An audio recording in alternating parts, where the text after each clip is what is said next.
Hello, I'm Larry Johnson, and welcome to this special episode of Counter Currents.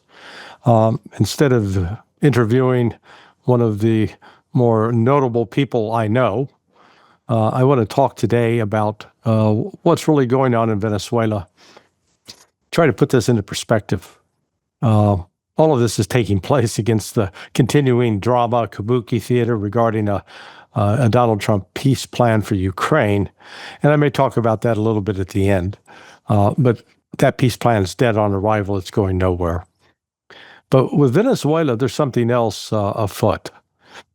And to understand this, we need to go back into the 1980s. When I was at the Central Intelligence Agency in the 1980s, it was fairly commonly known. I worked on the Latin American side of the house. I worked both with the Directorate of Operations as well as with my final post was with the Directorate of Intelligence. And it was pretty widely known that Carlos Andrés Perez, who was then president of Venezuela, was a CIA paid asset. And at the time, the U.S. primary interest in Venezuela, to be candid, was keep the oil companies happy and screw the people, making sure that the people of Venezuela had a good life and were prosperous and doing well. No. That wasn't a priority at all for the United States. So come 1991, thereabouts, we begin to get, there's this fellow named Hugo Chavez, who is in the military. And Mr. Chavez notes that the situation with economic turmoil, hyperinflation that exceeded 30%, a poverty rate of over 50%, and this all taking place with falling oil prices. It exposed, it was a complete failure of this this party that was called the Punto Fijo Pacto. But, they failed to deliver the goods to the people of Venezuela. And so Chavez attempted a coup. It failed. And sort of like, I don't mean to draw up a Hitler analogy, but in the same way that Adolf Hitler's beer hall putsch in Munich failed and he went to prison and he wrote Mein Kampf and became popular out of that, Chavez, too, was sent to prison for 2 years. And during that time, his popularity grew. And it grew to the point that he finally, when he got out of prison after 2 years, and he could no longer participate in the military, he was barred from that, he became a civilian politician, campaigned and won in 1999. So this 1999 victory, the victory actually took place December 6, 1998. But by 1999, he's fully installed. I'll just note parenthetically that another person who came to power in August of 1999 was a fellow by the name of Vladimir Putin. I'm not suggesting that Putin and Chavez were working together at the time. I'm just saying that they came into power at the same time. Now, Chavez was inaugurated on February 2nd, 1999, and he began trying to address the great economic pain the people of Venezuela were suffering from. And he was successful. And he started, but in 2001, 2 years after coming into office, he started making moves to take control of the PDVSA, Petróleos de Venezuela. And there were, U.S. oil companies that were profiting from that business. Well, Chavez mistakenly, from the U.S. standpoint, was taking that away from the capitalist world. And but he succeeded in wresting control from the Western Oil Company and devoting the profits that were coming out of that with to the Venezuelan people, and he was enjoying stratospheric popularity. So in 2000, by the time of 2006, that Venezuela stopped cooperating with the United States on both anti-drug and counterterrorism policies. But again, more of this was a pushback against U.S. interference in Venezuela. The CIA had been a long time interfering in Venezuela. And, at that point, they designated 4 members of Chavez's government as international terrorists and narcotics traffickers who were aiding the FARC guerrillas with weapons and drugs. Now, FARC, the Fuerzas Armadas Revolucionarias de Colombia, FARC, is a Colombian revolutionary group that had moved back and forth across the border into Venezuela and had received arms and support via Venezuela, but not officially from the government per se, but more through, let's call them enterprising entrepreneurs. By 2011, now with Barack Obama in office, there were further sanctions imposed on Chavez. And then in 2014, the U.S. government gets involved further with Congress passing the Venezuelan Defense of Human Rights and Civil Society Act. And this was authorizing sanctions on officials responsible for, quote, violence against protesters and human rights abuses. Now, you may find this surprising. All right, folks, hold on just a second. We've got something important to share with you. First off, a big thank you for all your incredible support. Our team's been putting in the hours, really working hard to bring you insightful guests, new and improved formats, solid, high-quality analysis every week. Our next goal, hitting that 100,000 subscriber mark and getting that silver button. Let's make it happen together. Every like, comment, share, and subscription truly helps us grow and keep improving. All right then, let's get back to the video. But the USAID and the CIA were involved with working with opposition groups, trying to promote protests, trying to undermine the government of Hugo Chavez. There was never a point at which the United States actually sought to have a mutually beneficial relationship with Chavez. It was one based upon confrontation. And this continued during the Obama administration. And then, by this time, by 2017, Maduro, Chavez has died, Maduro's in power. And Trump imposes additional sanctions on Maduro. And again, the United States claims that the election was stolen by Maduro. Maybe it was, but the United States is a rock thrower living in a glass house on that point. We've had multiple years of interference in foreign elections. Now, there's an interesting story that's being circulated by Emerald Robinson, and I like Emerald, and relying upon Gary Bernson. Gary's a former CIA officer. I know Gary. I've always considered him a friend. And Ralph Pizzullo. But, they're claiming that Venezuela was a part of some global plot to undermine the U.S. election, to electronic voting machines.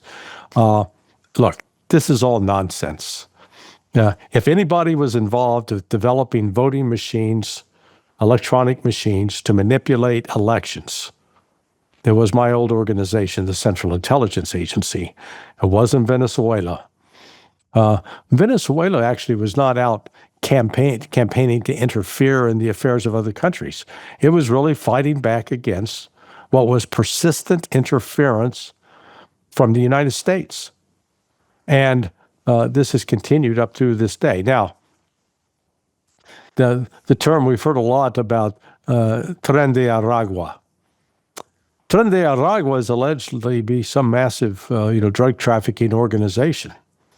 But when you go back and search for, like, when did it first appear? Well, it pops up in 2018. Now, in 2018, a number of things happened in the United States. Publicly, Trump signed an executive order blocking Venezuela digital currency, and it banned debt purchases, and it targeted also the gold sector and corruption, supposedly. I also believe that there was a secret CIA finding signed in 2018, giving the CIA permission to overthrow and destroy the government of Maduro. That started in 2018, and one of those elements in that CIA plot was Tren de Aragua, the creation of Tren de Aragua. We see that news stories start popping up in places like Peru and Argentina about Tren de Aragua. Well, can I prove this? No, but I believe that those stories were planted by the Directorate of Operations, the Latin American Division of the Central Intelligence Agency. And this was part of a broader plot to create an information war against Maduro, as well as to try to recruit actors within Venezuela who would act on behalf of the United States against Maduro.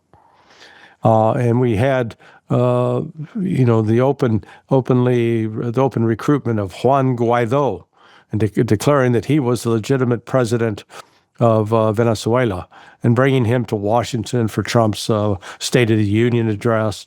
You had the old Iran-Contra Cold Warrior, Elliot Abrams, leading the charge to try to take out Maduro. It all failed. So jump ahead now. We're back with Donald Trump in office. And he has not let go of this desire to oust Maduro. And it's all, look, this isn't anything to punish for Venezuela for election interference. This is about oil, gas, gold, and other rare earth minerals. This is about bringing Venezuela once again under the control of the U.S. financial sector so that Venezuela would be compelled to share its wealth with the United States. Now, Trump has run into some problems. Yeah, the CIA is actively and has been actively working, trying to bribe military officers, as they successfully did back in 2003 prior to the invasion of Iraq, where senior Iraqi military officers were basically paid off not to perform. So far, it looks like the CIA has not had any success on that front because the Venezuelan military understands exactly what's afoot, that this is one more effort being played out by the United States to try to control so they can rape and rob the people of Venezuela. This is not about promoting democracy. And I'm not here to suggest that, Hugo Chavez or Maduro, Vicente Maduro, were, great beacons of democracy and protectors of human rights. But there's also always a context that the U.S. efforts to portray it as a one-sided abuse by Venezuelans ignores the role that the United States played overtly and covertly in trying to undermine that government. The United States faces a real challenge now. It has deployed significant military forces off the coast of Venezuela. It has conducted, in my view, and in my opinion, an illegal attacks on boats that they claim are carrying drugs. I would simply ask you just to use your logic with respect to the very first boat that the United States destroyed more than a month and a half ago. It was a 60-foot boat with 4 outboard motors, described as a cigarette boat, but it wasn't like your conventional cigarette boat. It was actually open, not closed over. It had 11 people on board. Now, the range of that boat is supposedly smuggling drugs to the United States except this boat only has a capacity to go 250 miles before it would need to be refueled. And the distance from the North Shore of Venezuela to the United States is over 1,300 miles. There's no way the boat could get there. And if it was going to be refueled by carrying fuel on board, there wouldn't be any room for drugs, number one, because the number of jerry cans that would be required to be hauled would be significant. And, this is not a boat with the kind of creature comfort you'd need for a 1,300-mile journey. You do have to stop and go to the bathroom. You do want to get something to eat once in a while. So this is not a boat for that kind of operation.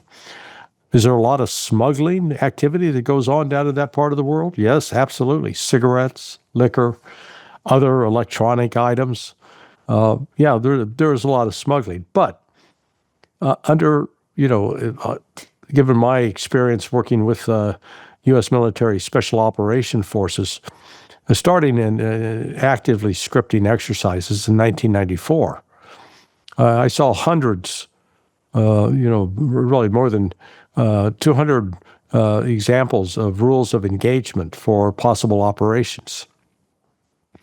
I never saw a single authorization to attack a boat just because we believed there were bad people on it carrying drugs. The proper way to handle that is you stop the vessel. If in the course of stopping the vessel then opens fire and attacks U.S. forces, then you blow the boat away. But most, and I base this on conversations with Coast Guard enlisted and officers. Most of the time when the Coast Guard would make these stops, they'd board the boats.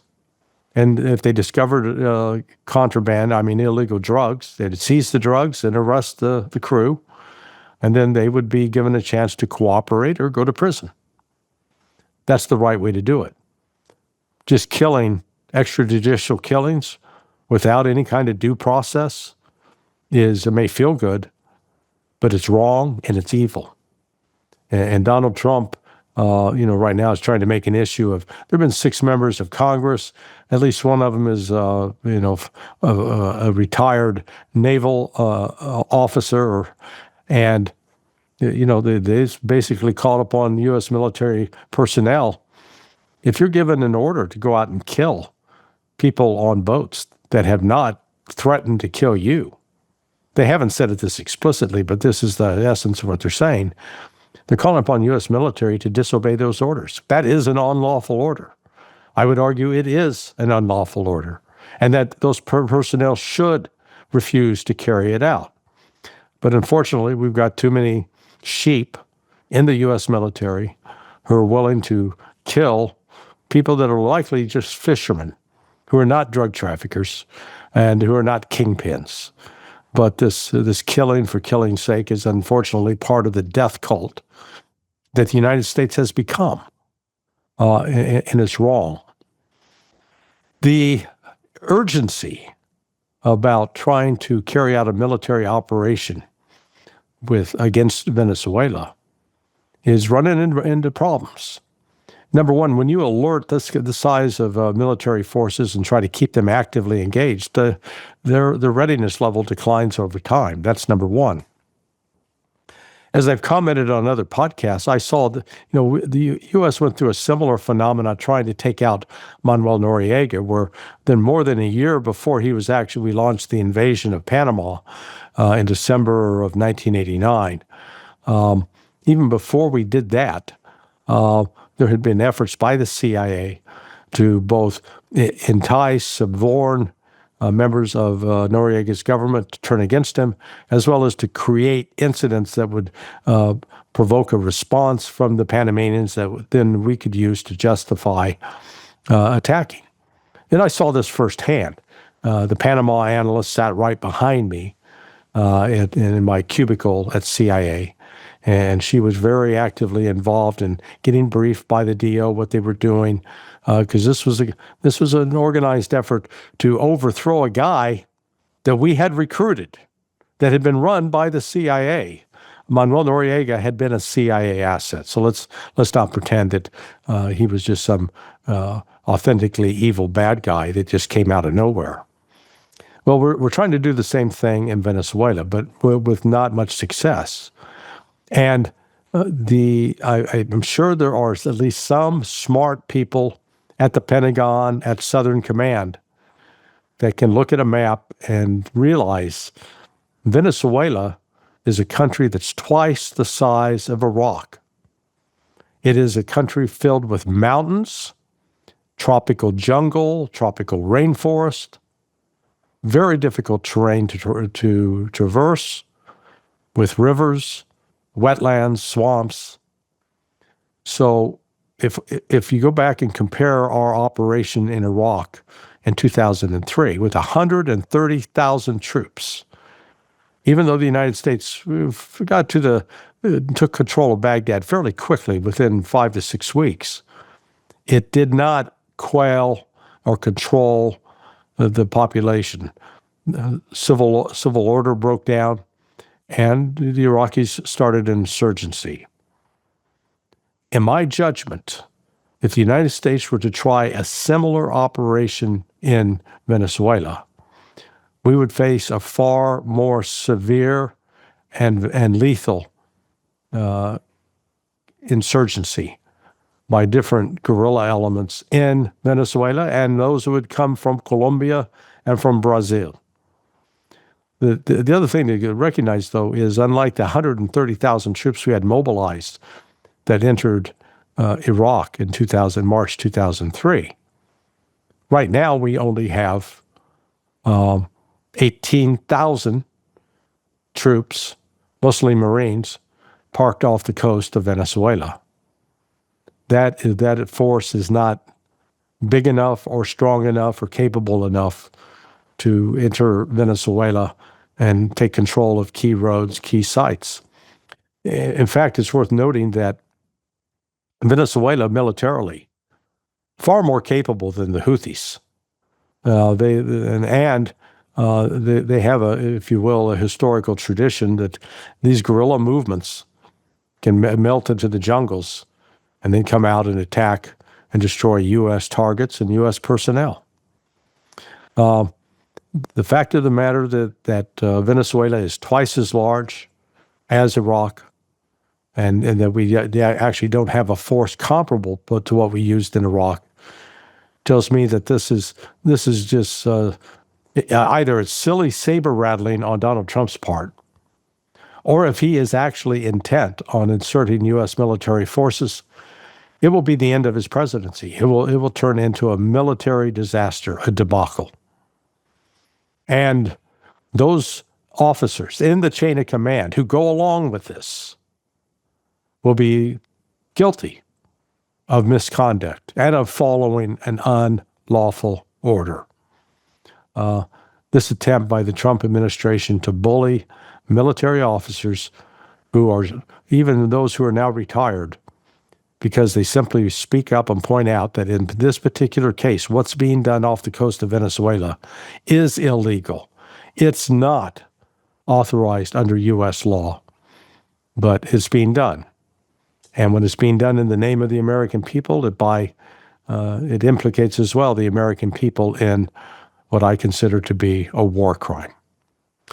So I think right now the Trump administration, despite rattling the saber, despite threatening to attack Venezuela, recognizes that such an attack would put them in a position of being viewed as impotent, because it's not going to cause the collapse of Venezuelan society or the Maduro government. Even if they kill Maduro, there will be others to step up and take his place.